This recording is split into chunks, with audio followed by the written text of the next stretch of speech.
was on my way to Antarctica. We arrived in Punta Arenas, and we met as a group, and ultimately he became my tent mate, a climbing partner, and a road mate. That's a guy you need to trust, and it turns out he was a guy that is very trustworthy. He's one of those guys that instantly becomes your friends, and at minus 30 for day in, day out, week over week, it turns out you really get to know a guy. And at minus 30 degrees, we shared some stories.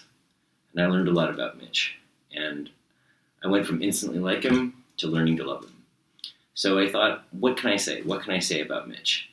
At the end of our trip, we got to celebrate Mitch's biggest achievement, his 7 summits and his 7 marathons across all the continents in the world. Well, maybe not his biggest achievement. He's a father, a devoted husband, and a great friend to many people. But after all that, we have to give him a real sign of congratulations for what he's done, because only a few people in the entire world have ever done what Mitch has accomplished. But again, after all that, I had to think, there's so many things I could say about Mitch. So I thought, well, what are the top 3? What are Mitch's top 3 when I think of him? So here it goes. Here's my countdown. Number 3, I admire Mitch for his courage. Here's a guy who changed his life midstream. He stayed committed to this change, and he made it his mantra.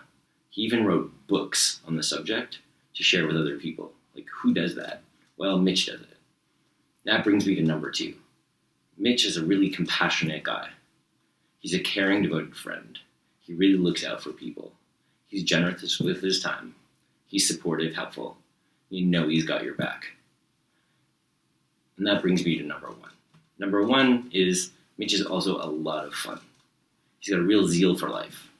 Mitch is a cigar-smoking, mountain climbing, whiskey drinking, marathon running, adventure traveling life coach and guru. And so those are my top 3. Happy birthday, Mitch. Happy 60th. Many more. I'm so glad you're in my life. Till the next.